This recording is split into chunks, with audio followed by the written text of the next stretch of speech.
Between the Excitement is Everything. I'm Mitch, and this is Mitch Reviews Everything. And today I have another beer review for you today. I will be reviewing high-end Flannel from the Levity Brewing Company out of Indiana, Pennsylvania. This is listed as an American Wild Ale there on the label. Nice plaid label, silhouette of a lumberjack with a cut stump. Pretty cool label. Pretty nice label, actually. This is a real small brewery, so this is a very nice label for a brewery of their size. Again, this is out of Indiana, Pennsylvania, Indiana County. It says on the side, it has a little blurb.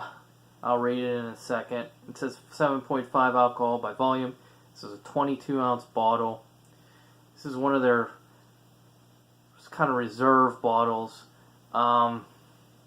They didn't make too much of this. It said they only made like 3 kegs or something like that on their website, so not too much. It says this beer began its life as a rich brown ale, but we overparented it by letting it grow and mature inside our favorite High West bourbon barrels. It stayed in the nest far longer than it needed to. What was it doing that whole time? Getting another degree? Writing a blog? All we know is that when we finally kicked it out into bottles, we had a totally unique individual on our hands. Big caramel aroma and a flavor balanced by tart cherry and sour apple explosions and a gentle bourbon barrel oak finish. So, very cool. I'm pretty excited to try this. I'm going to crack it open. It has a price tag on the top. I bought this from a bottle shop, 6-pack shop. Not too far from the Indiana County line, actually. I've never been to their brewery. It's a brew house, pub, eatery kind of place. I watched a few videos about it online. It looks like a really cool place that I would like to go one day. I decided to go for broke and put this in the giant size, oversized bottle. Again, 22-ounce bottle. Boy, look at that. Isn't that something? Holy crap. Oh my goodness, that is red. That is nice red. It's like a, I don't know, kind of reminds me of flannel red, right? Very nice. I can smell this thing from here. Whew. You know what? This thing's kind of... I'll give it a shake here. Pour the rest in. I think it might fit. Oh, just barely. Really no head. The head dissipated pretty fast, and it is a slightly off... I would say a mix between a brown and a cream color, maybe. Or maybe like more of a tan. Tan's a light brown, right? But boy, wow. Oh. Yeah. Smells fruity. I'm smelling a lot of apples and cherries here.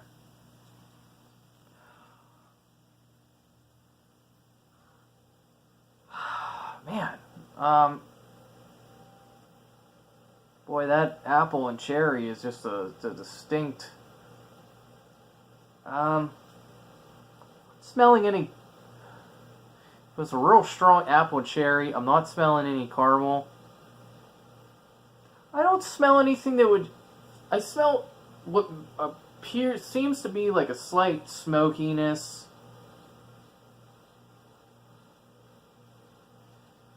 That's pretty much it, man. That apple is over. Wow, that apple's spent. Not that it's bad, it's really, really strong. And that color is just magnificent red. Really enjoy that. I cannot wait to taste this. Cheers to Levity Brewing Company.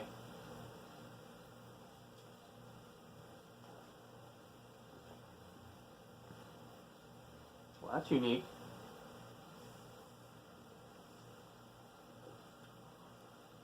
Hold on, guys. Give me a second here. I'm tasting a beer I've never tasted before.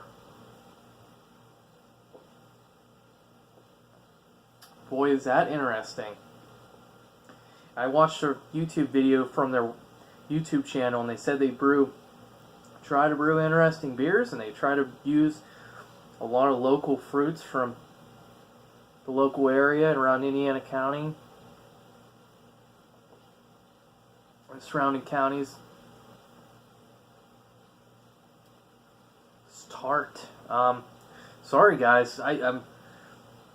It's taken me a second on this one because it's so weird.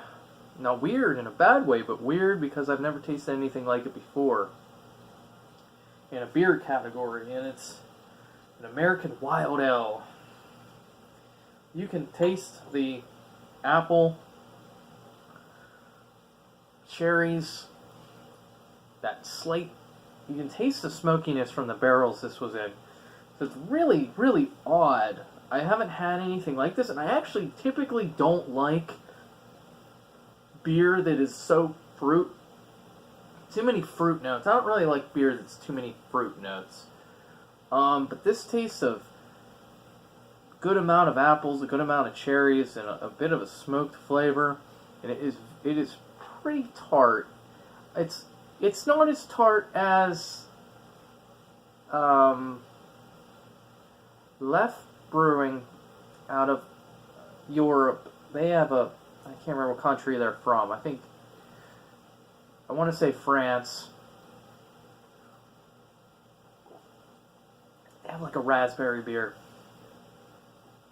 I didn't really care for that, but you know what? I like this. Even though this is pretty heavy on the fruit notes, heavy on the tart, it is sour too, which is not something, for some reason, I just didn't expect it. You may have, but my dumbass wasn't thinking of it. But yeah, you get that like pucker tartness on this too. This is a pretty good beer. It's very unique, I will say that. This isn't something that you would typically drink every day. I wouldn't drink this every day. This is one of those beers, this is a specialty beer. This is something you're going to drink. This would be great for the fall. Like, I'm not sure when they put this out. It had to be rather recently. On their website, it had this listed. They only made about 3 kegs or something like that. They didn't make very much of it. I don't know. And I don't see a date. I'm looking for a date. I don't know. Give me a second, guys and girls. I don't see a date on here. But boy, this reminds me of the fall. Since we're in January of 2019, I'd much rather be in the fall of 2019. Soon enough, I guess. Back to the beer. This is quite a beer. Almost, if you like tart, if you like sour, if you like a heavy apple note in your beer, with a cherry, a little bit smoky, a little caramel. Boy, this beer's for you. You really like this one. The carbonation's pretty good on this too.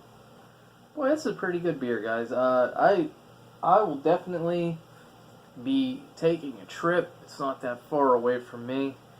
I'll be definitely taking a trip to their brew house up in Indiana, PA, and checking what else they got out, what else they got going on. Now, if I see it sort of stumble on my words, but if I see any more of their beer, I will definitely buy it. You might be able to find this. They'll probably do it again, I'm sure. Or no, I don't know. But hey, thanks guys. That's all I really have. This is a pretty good beer, and I absolutely recommend it, man. Thank you. This is Mitch, and this has been Mitch Reviews Everything.